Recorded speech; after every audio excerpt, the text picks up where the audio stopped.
Okay, so we only apply the Shastra in the form of books.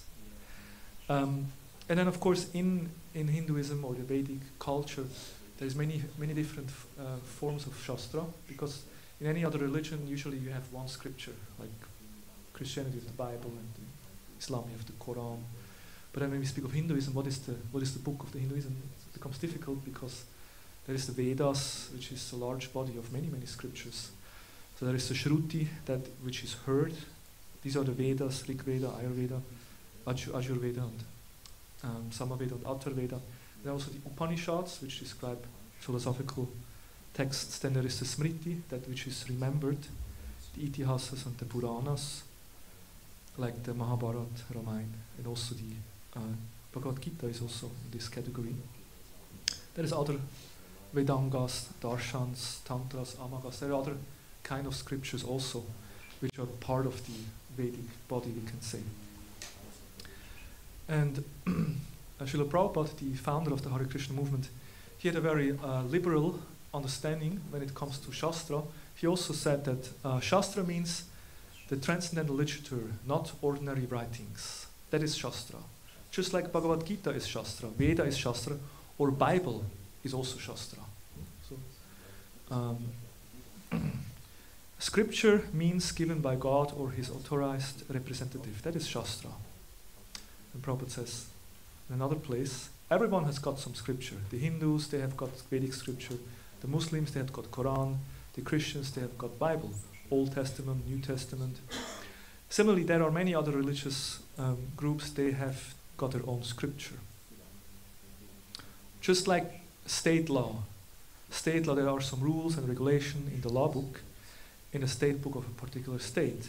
Similarly, dharma, there is the law of God. Or we can say the law of the universe. Like here in Switzerland, there are certain rules, they apply. Like traffic rules, we drive, on which side we drive? On the right? Then there is countries, you drive on the left side, go to England. So there's, and according to the place you are, you better follow the rules which are given, the traffic rules. So similarly, there are universal laws that function in the world, and it's kind of practical to know these laws, because we are all living in this world, and then if you know the laws, you kind of can live a better life, because you know. So that's Shastra. Then Chakshu, the word Chakshu basically means eye or sight, like seeing. So the root of Chakshu is Chaksh, which means to see, and if you add the suffix u, then it becomes that which enables seeing. That's Chakshu. So Chakshu can mean the physical eye, because through the eyes we can actually see. In a metaphorical meaning, it can also mean like an insight and a vision. And in the context that we are talking today, when we speak of Shastra Chakshu, then we actually mean the eye of Scripture, or the vision of Scripture.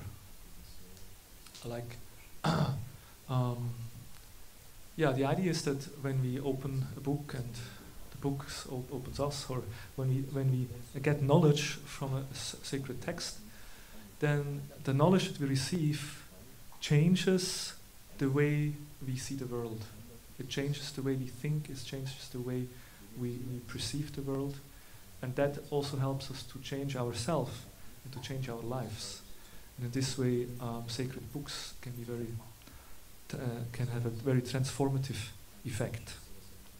And I'm sure many of you, because it's Sunday afternoon, you have come to the Hare Krishna temple for some reason, right?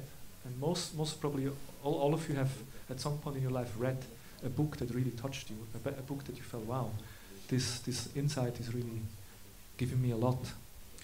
So then when we start to apply that knowledge, then we start to see the world in a different way, and that's called Shastra Chakshu. And when we study these texts, then one of the study goals is actually to develop this vision, that we learn to see the world in a different way. And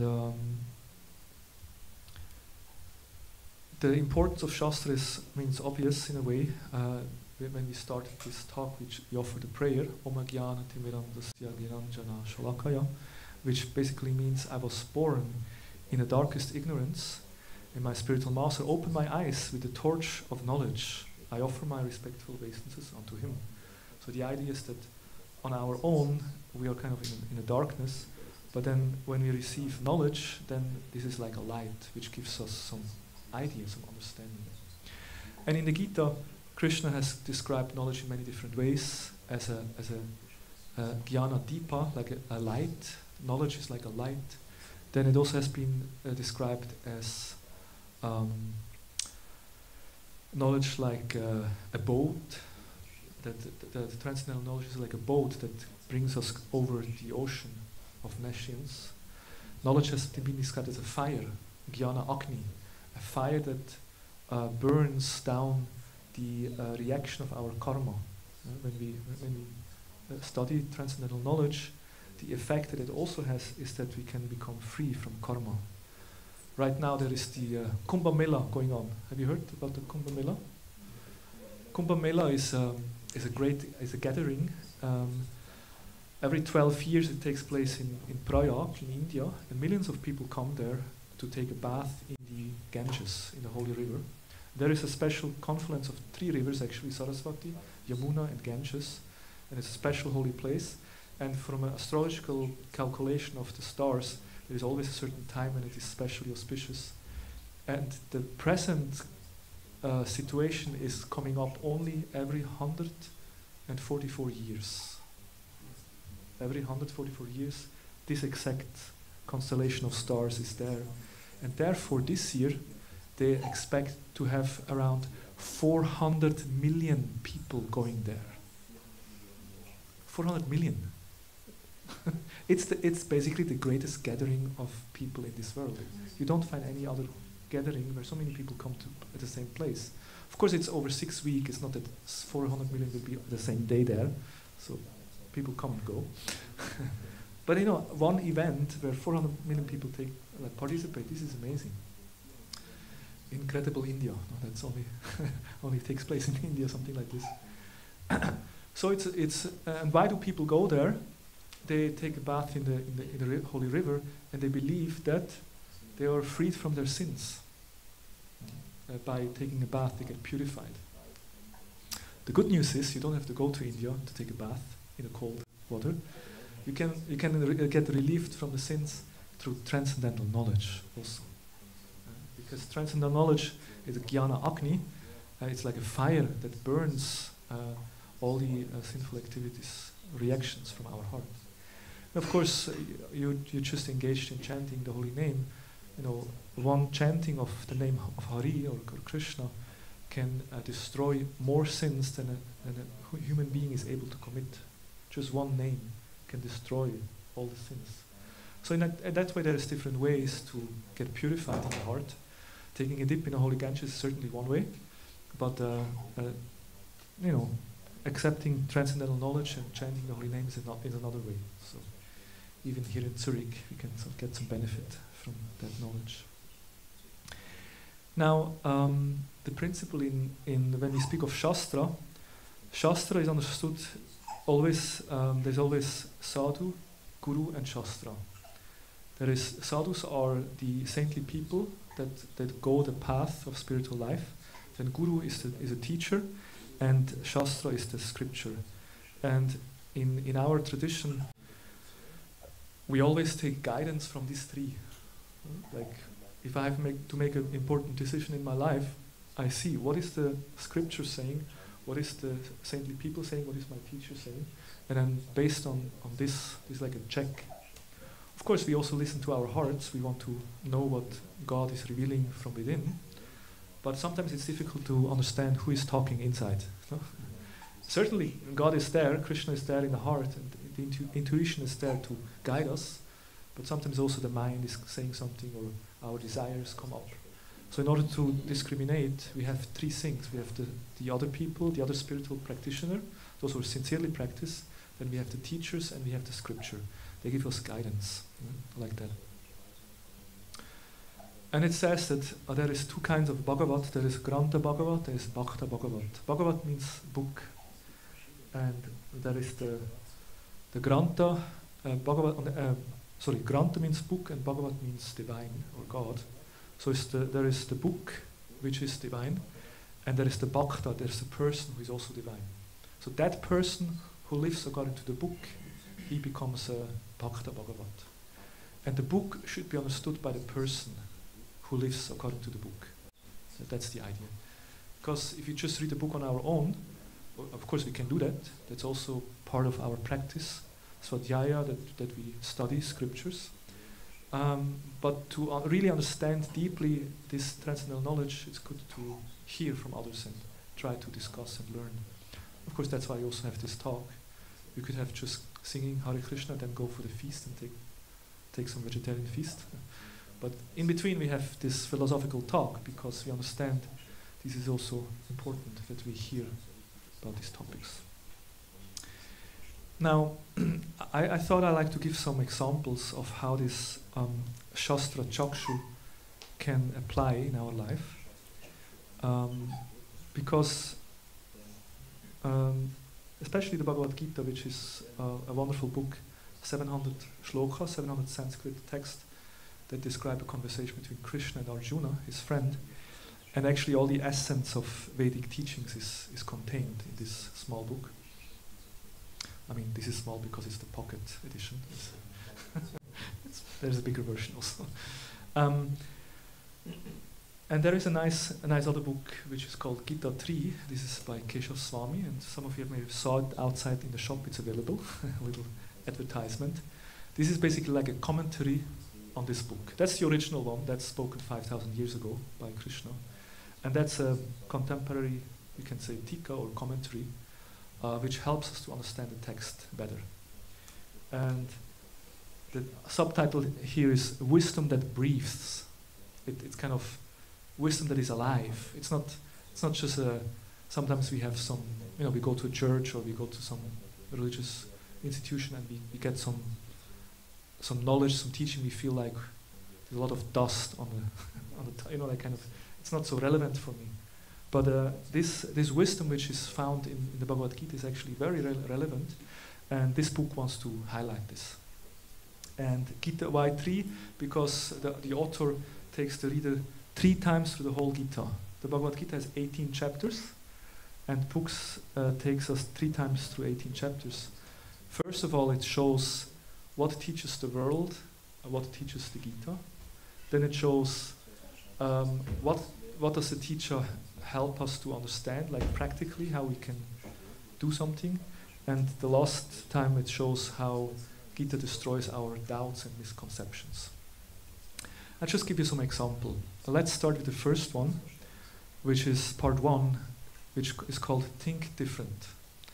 When we read this ancient text, it should help us to start to think a little bit different, because in a society that we live, there's like a mainstream way to think, right? There's a nice introduction here. If someone tells a lie loud enough and long enough, others begin to accept it as a truth. When enough people are convinced by the truth, it becomes culture. If that culture is somehow transmitted to the next generation, it becomes tradition. Such tradition, worldviews and behaviors become into society, followed by millions, usually without questioning. So, I mentioned the other day, there is a German rap hip-hop band, die Fantastischen Vier. Ist es normal, nur weil alle es tun? Ist es normal, nur weil alle es tun? There's a song like that. Is it normal just because everyone is doing that? Is it actually normal? What is normal? So these kind of scriptures, they challenge us to say, well, maybe you can also think differently. So amidst the mass of people are some unique individuals who begin to challenge what everyone else passively accepts. It takes courage to question, intelligence to search, and determination to change. Beware, going against the grain is risky business. It's much easier to go with the flow and to tread the path of least resistance. Yet, some are just hungry for truth, hungry for knowledge, and they search for something which is maybe a path less traveled. So I'll give you some examples. And these are 18 examples according to the 18 chapters of the Gita. Right? So the first one is, the world teaches us, leave problems behind. If you face some challenges, what do? Avoid it. Try to avoid the problem. The Gita teaches us, learn from the problem. When there is a problem, life wants to tell you something. Don't avoid it. Go through the problem and learn from it. Second, the world teaches us, act first, ask later. The Gita teaches us, ask first, act later. In this world we just do things because it feels good, no? And then later on we think whether it's actually meaningful or not.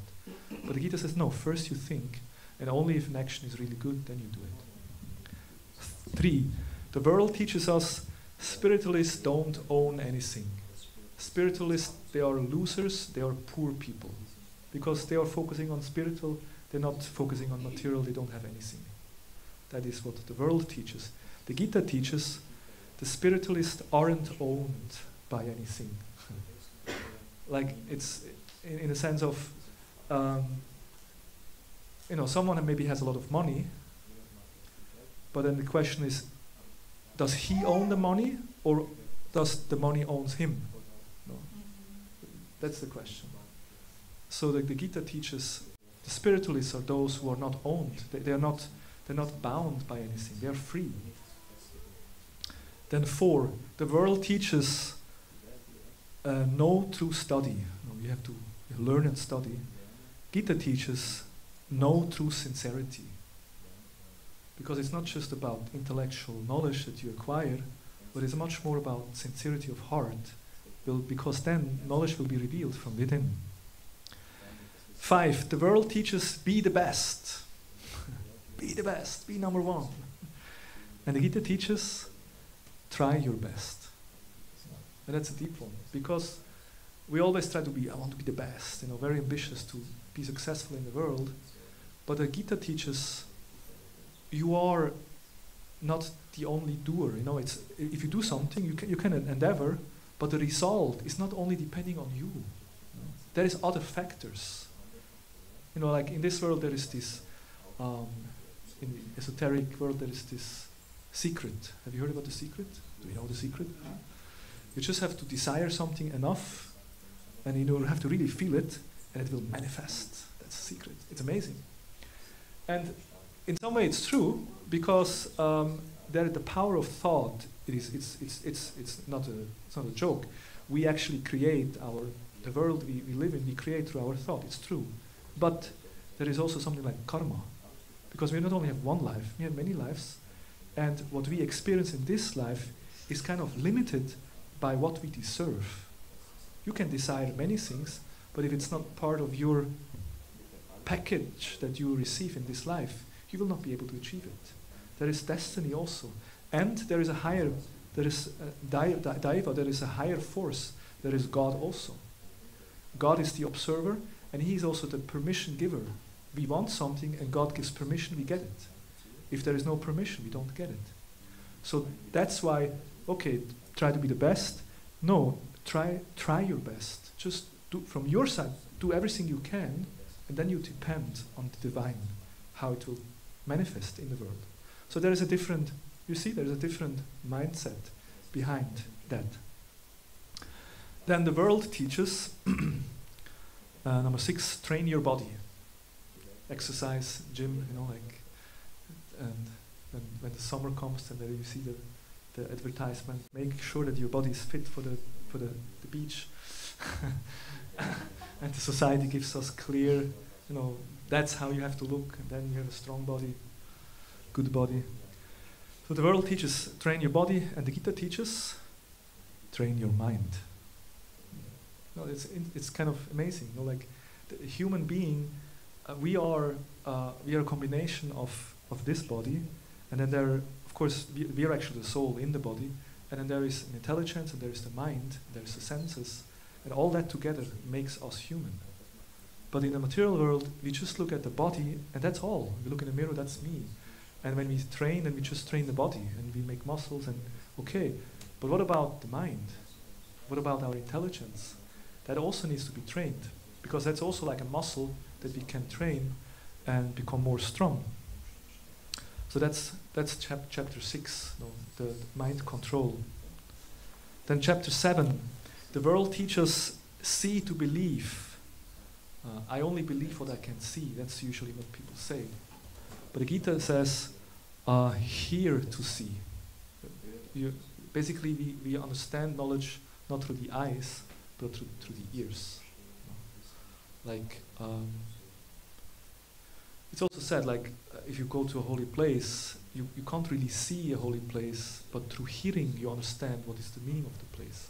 Or also if you meet a sadhu, a saintly person, just from the external, you can't really understand, but when the person starts to speak, you understand whether he got some knowledge or not. So it's more, the emphasis is more on hearing than seeing, because through hearing we receive knowledge, which then gives us understanding. Then this is a classic, chapter 8. Someone remembers what is the topic in chapter 8, the Bhagavad Gita? How to prepare for death. How to prepare for death, yes. And that's why in this world, the world teaches us, live before you die. There's only one life, that's why enjoy it. No? People have their, how you call it, bucket list. What they want to do in their life. I want to go there, here, I want to do this, and that's what I want to do in life, because I only live one time, and then so I have to live before I die. What is the Gita teaching? Die before you die. Die before you die. What does it sounds a bit morbid? Die before you die. But basically it means that death will take away everything we have. And rather to wait till death comes and takes everything away, better we being prepared and voluntarily already detach ourselves and give up. It will be much easier at the time of death. And actually, the one who has detached himself and is more detached, he will live a much better life than one who is very much attached. Of course, each of these topics could be a separate talk. We're not going into details, but just to give you an idea of how the Gita changes our way to see and think. Then 9, ask God for your wants. That's what the world teaches. You want something? Ask God. Bestellung beim Universum. There's also a book in German, it's called Bestellung im Universum. Whatever you want. And also, if you see many religious traditions, when people go and pray to God, what do they pray for? It's mainly something for them, like, please give me money, let me be successful. Like Janis Joplin, what she's singing? Please give me a Mercedes-Benz. There's this song by God, please give me Mercedes-Benz. So we want something from God, but what is the Gita is teaching us? Give God what He wants. Like it's more like understood that actually we are meant to serve God and to be part of and be part of Him and of course in this way you also become happy, but it's more selfless. Then chapter 10, can't see God anywhere. No, there is sometimes they say that Neil Armstrong went to the moon and we didn't saw God. We went up there. Nobody was there. No God is there. Can't see God. But the big Gita says, can see God everywhere. And in the 10th chapter, Krishna gives different. Krishna helps us to see Him better. He says, no, I'm the sun and the moon. They are like my eyes. And he says, among the immovable objects, I'm the Himalaya. Among the rivers, I'm Mother Ganges. Among the seasons, I'm spring. Among the fish, I'm a shark. shark.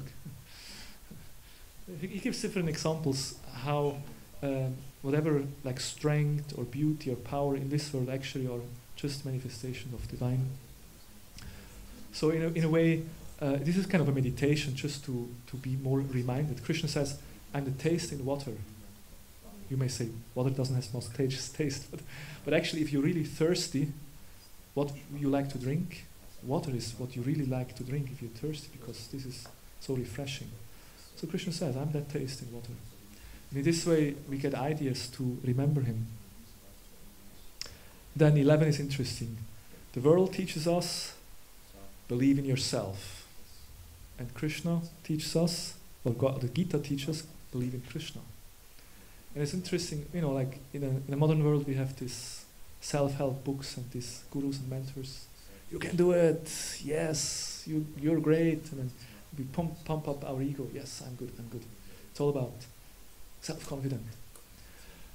And because that's mainly because many of us have such a low self-confidence. We are insecure. We're full of anxieties, and then we try to get some inspiration. But in Gita teaches, it's much more helpful if you believe, if you develop faith in God, then you naturally become confident, because you know you have a strong friend on your side. Like someone who believes in himself, if he is successful, what happens? He becomes proud. I'm so good. And if someone believes in himself and he's kind of failure, then he becomes depressed, right? But if someone believes in God or has a strong faith in God, if he's successful, he becomes grateful. He knows, Krishna, I'm grateful. You helped me. And gratitude is a very nice, good quality. And if he fails, he understands, oh Krishna, maybe you have a better plan for me. I know that I'm not in control of everything. So the mindset of a person who depends on Krishna is much more peaceful than the mindset of someone who just depends on himself. Then chapter 12, the world teaches us make a to-do list. Do you have a to-do list? I have a long to-do list. There's many things on my to-do list always. I have different to-do lists actually. But the Gita tells us make a to-be list. It's an interesting one also. We are so much into, what can I get, what can I do? But why don't we ask, who can I be? Maybe it's more important to reflect. What kind of person can I be? What kind of qualities? What kind of person? What kind of character I want to develop? And then I can make a list of that. I want to become more grateful. I want to become more forgiving. I want to become more determined. We can make a to-be list. Then the Gita teaches God is far, seated in heaven. God is far away. Gita teaches God is close. He is just in our heart. Actually, Krishna is just residing in our heart. And he's actually the closest person to us. Nobody is closer than God. Krishna sees every thought, every feeling, every emotion is very close with us. Then 14, the wealthy have the most, the world is teaching. Those who have wealth, they have the most. And or those who have most are wealthy. What is the Gita teaching? Those who need least are those who are most wealthy. If you don't need much, then actually you're rich because you're not dependent on anything. That's the whole lifestyle of a monk, for example. Simple living, high thinking. You don't own much, and you're okay because you don't have so much needs. And then basically you reduce your needs and you increase your gratitude, and then you become peaceful. But people who always want more and more and more, they become more and more disturbed. They got so many items they have to. I think in America people have halls where they keep their stuff. They buy so many things, they can't keep it in their home, then they have to rent a hall and put all their stuff inside there. Because they think if I buy things, I become happy. I buy more. But actually, when I reduce my needs and I just have a simple life, can be much more peaceful.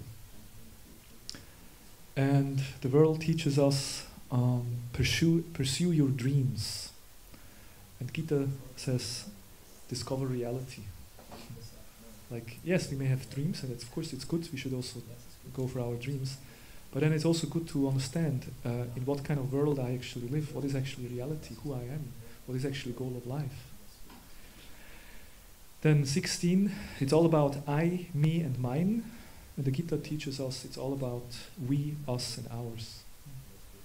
The 16th chapter describes the demoniac qualities, or the selfish, the mentality of a selfish person is described in the 16th chapter, where it's all about me, me.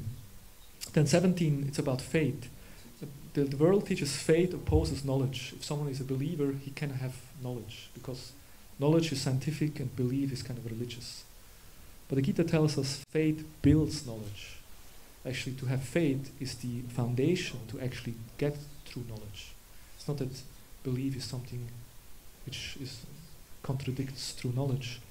And then finally, 18, the world teaches us try to be happy, and the Gita teaches us try to serve, try to give, and that will actually make you happy, like that. So in this way, so these were now 18 ways how the Gita changes our view. And if you want to know more about these, there is a few copies, you can read it. And of course, with the original one. And let me see. Yeah, it's almost, our time is almost up. Maybe we can take just this shortly as an example, and then we open it up for some question. The first one which was mentioned, think different. The first chapter was, we said that the world teaches leave problems, and the Gita teaches learn from problems, right? That was the first one we mentioned.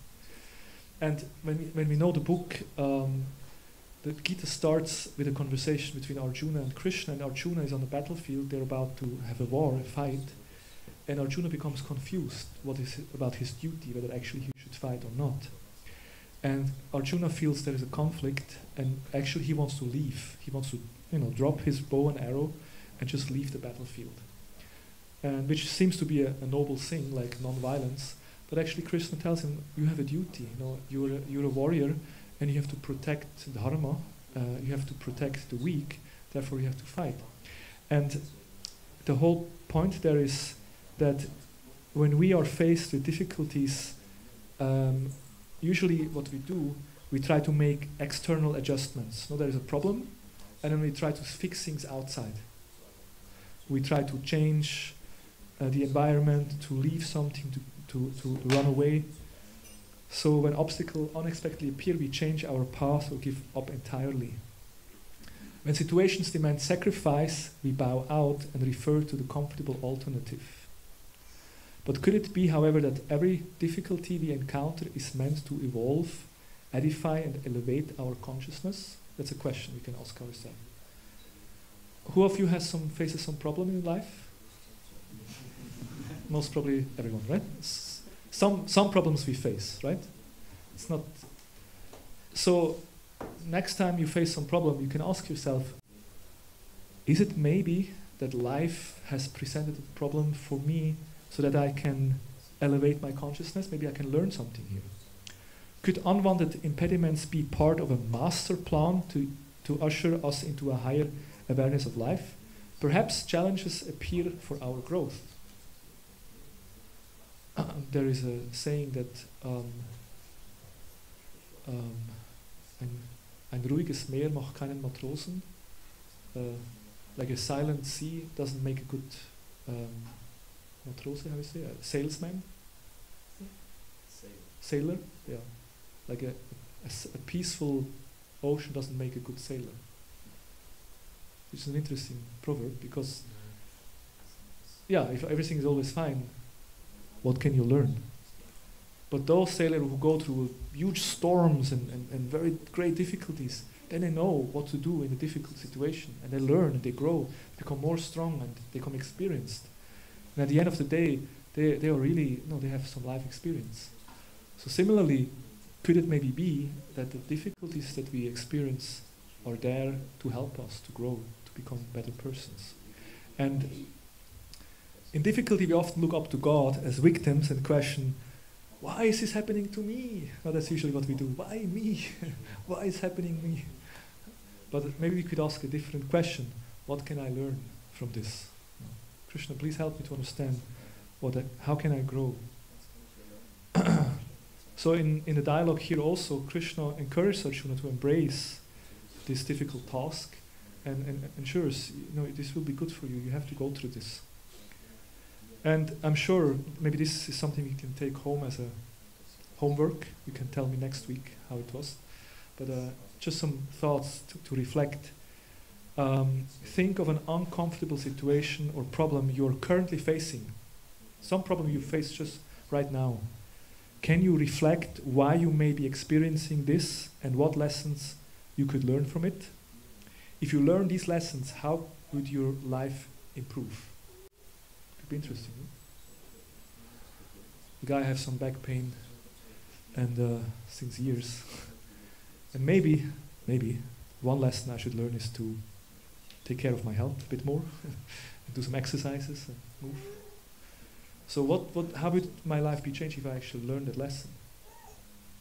Or déjà vu, when we look back, think of something that comes up again, like recurring situation that you find yourself facing again and again. Maybe a relationship struggle, financial issues, or physical, emotional challenge. Could you identify a lesson that you failed to learn which may be causing this to reappear? No? Or also sometimes we look back and we see we had some difficulties, but actually because of these difficulties we actually learned so much which made us the person we are today. Right? So that's also interesting to look back. Actually, I went through some difficulties, and at that time it was very hard, but actually now I'm grateful for it, because if it not happened, I would not learn what I learned through that experience. So in this way, there is many lessons we can learn from these scriptures, and I want to close it now. Again, I like to encourage you to get to know the Vedic wisdom, this knowledge. We have many books. There's many books out there.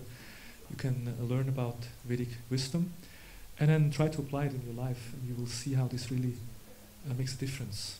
And that's the idea. This text is basically like a manual. Like if you buy a machine, you always get a manual.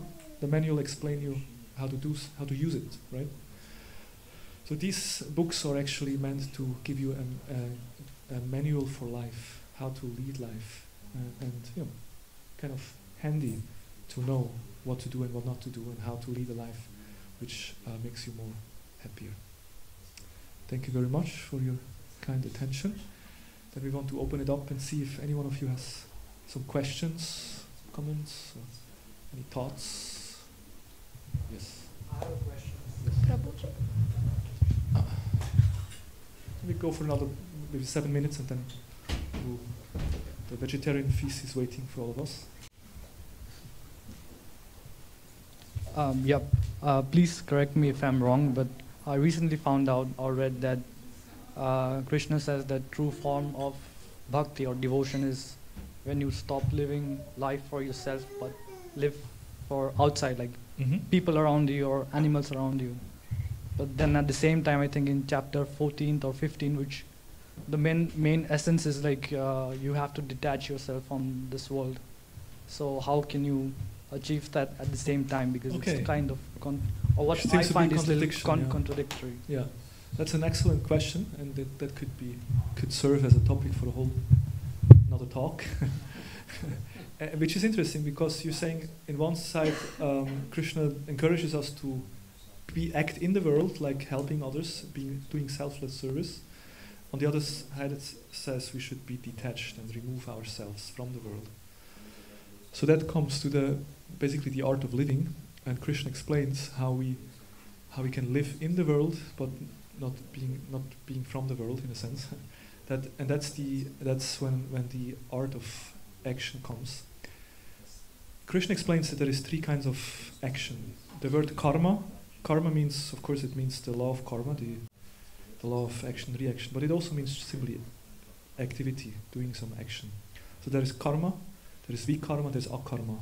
Karma means action which is in harmony with the scripture, with the universal law. Action, vikarma is action against the scripture, which causes problems to others and to yourself. And there is akarma, activities which not bind you to this world. And the word akarma can have two meanings. Akarma can mean someone is just withdrawing. And you find in India, like now we spoke about this Kumbh Mela with all this Naga Baba. Do you know what is a Naga Baba? Naga Baba is a yogi who is naked. Many of them, they just smeared their body with ashes and they're naked. They don't have anything and they live in some caves. So they are really performing akarma in the sense of living outside of society completely and not doing any activity in this world. But akarma can also mean to be in the world but be detached from the result. That means even if you live in the world, you have a job, you have a family, you earn money, you are completely active in the world, but you do everything with the intention, I want to please Krishna, I want to please God, I want to help others, and I do it selflessly, and I'm not attached to the result. I try my best, but I'm not attached to what comes. If you act in that kind of consciousness, Krishna explains, this is like a lotus leaf. In India we have these beautiful lotus flowers, and then when some drop of water comes to the leaf of the lotus flower, that water cannot stay there because it's like a waxy, the drops will roll down. So that's why the lotus is also a symbol of divine, because it comes out of the mud, but then it stays uncontaminated in the pond. So similarly, if we act in a way that we are detached from the result, then we are like that lotus. Although we are in the world, we are not affected by the world. And that's what the Gita teaches us, how we should live our lives. Not that we all have become naked yogis and go somewhere in the forest or the Himalayas, but we can be in the world, but it's more that we change our consciousness, the way we do things. Yeah. We have several guests who come for the first time, I think. Was it kind of meaningful or interesting? And do we have some questions or any comments? How do we acquire transcendental knowledge? How to acquire? A very good question. That should have been part of the talk. How to acquire that knowledge? Well, in the Gita itself, Krishna says, how goes the shloka? Tatvidi pranipatena pariprasnena sevaya upadekshanti degenam jnaninas tattva darshinaha. Tattva darshina means those who want to understand knowledge, the truth, they should approach a tattva darshina. They should approach someone who has seen truth. No? If you want to know truth, you go to someone who has seen the truth, and he can tell you the truth. And that's the spiritual master, that's the teacher. No? Like Srila Prabhupada, the founder of the Hare Krishna movement, he was such a personality who, he saw the truth, he had realized the truth, and that's why he could give it to others. And of course, that truth is also contained in the books, so we can read these books, we can study the books. But then, as I said, just like if someone wants to become a doctor, and open his own hospital or praxis, it's not enough to just read books on medicine. You have to actually go to the university, and you have to study under the guidance of a professor. And then you will be acknowledged as a physician or a doctor. So similarly, transcendental knowledge, of course we can read, and that's why I emphasize the books, and that's nice. But then also we should learn the same knowledge from someone who has understood more about it, and he can explain it like that. That's the best way. Asking questions and having that interaction, and then we can learn more.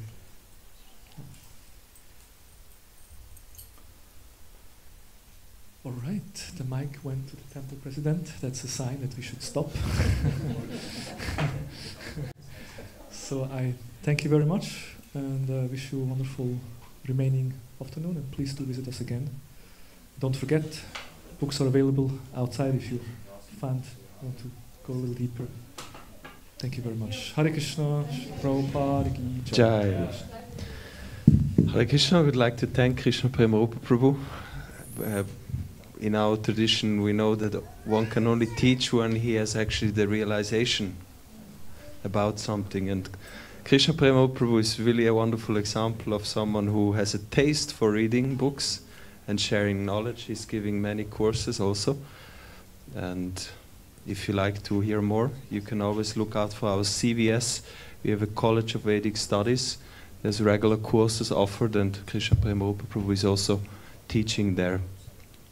Thank you. Hare Krishna.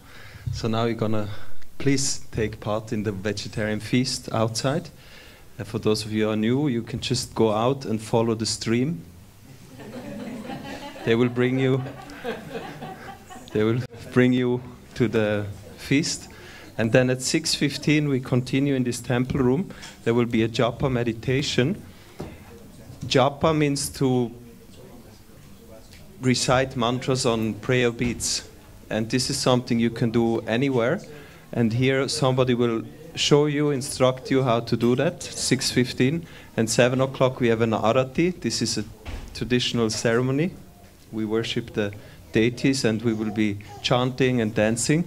And this will go on till 9:30. So please join us and hope to see you again. Hare Krishna.